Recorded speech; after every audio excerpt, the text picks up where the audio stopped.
ত্রিপুরা রাজ্যের অন্যতম বনেদি শিক্ষা প্রতিষ্ঠান ভবন ত্রিপুরা বিদ্যা মন্দিরে এক শিক্ষকের বিরুদ্ধে ছাত্রীর সাথে অশালীন কার্যকলাপের অভিযোগ সামনে এসেছে। ইতিমধ্যে এই অভিযোগের পরিপ্রেক্ষিতে সামাজিক মাধ্যম সহ বিভিন্ন সংবাদ মাধ্যম জুড়ে নানান প্রকারের সংবাদ প্রকাশিত হয়েছে। গোটা ঘটনার পরিপ্রেক্ষিতে আজ বামপন্থী ছাত্র সংগঠন ভারতের ছাত্র ফেডারেশনের ত্রিপুরা রাজ্য কমিটির উদ্যোগে অভিযুক্ত শিক্ষকের বিরুদ্ধে প্রয়োজনীয় ব্যবস্থা গ্রহণের দাবিতে ডেপুটেশন প্রদান করা হয়। ত্রিপুরা সরকারের উচ্চ শিক্ষা দপ্তরের যুগ্ম অধিকর্তার কাছে ডেপুটেশন প্রদান করে এসএফআই এর ত্রিপুরা রাজ্য কমিটির সম্পাদক দাবি করেছেন এই ঘটনাকে সংগঠন নিন্দা করে। পাশাপাশি তিনি এই ঘটনার পরিপ্রেক্ষিতে প্রয়োজনীয় ব্যবস্থা গ্রহণের দাবি যেমন জানিয়েছেন, ঠিক একই রকমভাবে অবগত করতে গিয়ে জানিয়েছেন যুগ্ম অধিকর্তা সংগঠনকে আশ্বস্ত করেছে তদন্তক্রমে প্রয়োজনীয় ব্যবস্থা অবশ্যই গ্রহণ করা হবে। পাশাপাশি বামপন্থী ছাত্র সংগঠনের এই শীর্ষ নেতা দাবি করেন 2018 সালের পর থেকে ত্রিপুরা রাজ্যের স্বাস্থ্য ব্যবস্থা একেবারে ধ্বংস হয়ে গেছে, যেখানে একটা ঘটনা থিতু হওয়ার আগেই আরেকটা ঘটনা এসে পড়ে।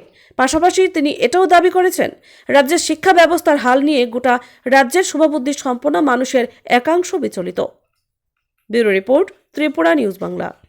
আমরা ভারতের ছাত্র ফেডারেশন ত্রিপুরা রাজ্য কমিটির পক্ষ থেকে একটি প্রতিনিধি দল আজকে উচ্চ মাধ্যমিক শিক্ষা দপ্তরের যুগ্ম অধিকর্তা, আমরা অধিকর্তার কাছে এসেছিলাম, কিন্তু অধিকর্তা ছুটিতে আছেন বলে যুগ্ম অধিকর্তার কাছে আমাদের একটি গুরুত্বপূর্ণ বিষয়ে ডেপুটেশন দিতে হয়েছে। আপনারা সবাই অবগত আছেন, গতকাল আগরতলা বা ত্রিপুরার অন্যতম বনেদি স্কুল বেসরকারি স্কুল ভবন ত্রিপুরা যে বিদ্যা মন্দির, সেই বিদ্যা মন্দিরের মধ্যে আমাদের সামনে যে ঘটনা উঠে এলো, খুবই ন্যাক্কারজনক একটি ঘটনা। সে ঘটনা হচ্ছে স্কুলের একটি ছাত্রীর সাথে স্কুলেরই একজন টিচারের যে ভাবে ওনারকে ছাত্রীটিকে নির্যাতনের ঘটনা সামনে এসছে। এই ঘটনা নিয়ে ভারতের ছাত্র ফেডারেশন সহ আমাদের রাজ্যের শিক্ষক, অভিভাবক, ছাত্র ছাত্রীরা বিচলিত।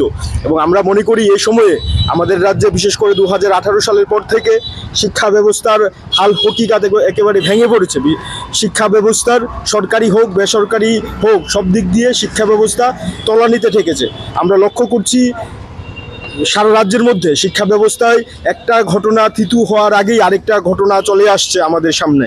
এই ঘটনাকে কেন্দ্র করে আমরা মনে করি শিক্ষা দপ্তরকে উপযুক্ত ব্যবস্থা নিতে হবে এবং যে শিক্ষক এই কাজে যুক্ত হয়েছে এই শিক্ষককে উপযুক্ত শাস্তি দিতে হবে, আইনের আওতায় আনতে হবে। কোনোভাবেই এই উপযুক্ত শাস্তি প্রদানের ক্ষেত্রে যে শিক্ষকের নামে এই অভিযোগ উঠে এলো, যাতে সরকারি বা রাজ্য সরকার হতে পারে বা রাজনৈতিক দলের দ্বারা কোনোভাবেই ইনফ্লুয়েন্স না হতে পারে, তার জন্য শিক্ষা দপ্তর এবং ওই স্কুলকে উপযুক্ত ব্যবস্থা গ্রহণ করতে হবে। এবং আমরা মনে করি ভারতের ছাত্র ফেডারেশন যে ছাত্রছাত্রীরা তাদের পরিবার মা বাবার পর সবথেকে বেশি গুরুত্বপূর্ণ জায়গা হচ্ছে বিদ্যালয় বা শিক্ষক শিক্ষিকারা, এবং পরিবারের পর শিক্ষক শিক্ষিকা থেকে শুরু করে বিদ্যালয় হচ্ছে তাদের সেফে থাকার একটা প্রধান জায়গা বা স্থান। কিন্তু আজকে আমাদের রাজ্যের সার্বিক পরিস্থিতি এমন জায়গায় পৌঁছেছে যে ছাত্রছাত্রীরা, বিশেষ করে ছাত্রীরা, তারা শিক্ষা প্রতিষ্ঠানের মধ্যে তারা নিজেদের সুরক্ষিত রাখতে পারছে না। শিক্ষকের দ্বারা যদি ছাত্রীরা এরকম ঘটনার সম্মুখীন হতে হয়, তাহলে আমাদের ত্রিপুরা সহ ভারতবর্ষের মধ্যে শিক্ষা ব্যবস্থার যে অবস্থা, সে অবস্থা দিন দিন কোথায় যাচ্ছে তার আমরা জ্বলন্ত প্রমাণ আমাদের সামনে উঠে আসছে। এবং আমরা ভারতের ছাত্র ফেডারেশন এই তদন্তে যদি কোনো রকমের গাফিলতি তৈরি হয়, আগামী দিনে আমরা সারা রাজ্যে আরও বৃহত্তর আন্দোলনে আমরা সামিল হব। এবং ডেপুটি ডাইরেক্টর যিনি আছেন উনি আমাদের আশ্বস্ত করেছেন, উনি বলেছেন যে এই যে ঘটনা, এই ঘটনার উনিও নিন্দা করেছেন এবং উনি এই ঘটনা নিয়ে সচেতন থাকবেন এবং আগামী দিনে যাতে এরকম ঘটনা না ঘটে তার জন্য ওনারা বলেছেন উপযুক্ত ব্যবস্থা গ্রহণ করবেন। এবং আমরা এটাও বলতে চাই, আমরা ডেপুটি ডাইরেক্টর বা ডাইরেক্টরের কথাই আমরা চুপ থাকবো না।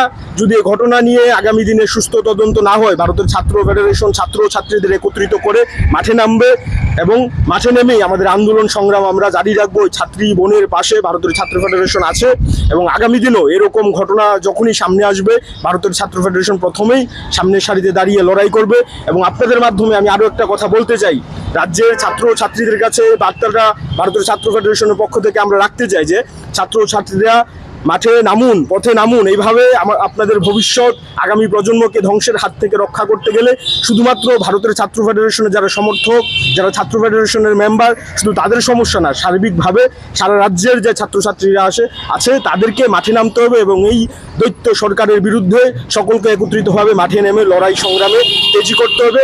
এবং ছাত্রদের পাশে থাকবার জন্য আমি রাজ্যের সকল অংশের মানুষদের আহ্বান করছি, ছাত্রছাত্রীদের পাশে থাকবার জন্য সামনের সারিতে লড়াই আন্দোলন ছাড়া পথ নেই। এই সরকারের বিরুদ্ধে মানুষকে একজোট হতে হবে।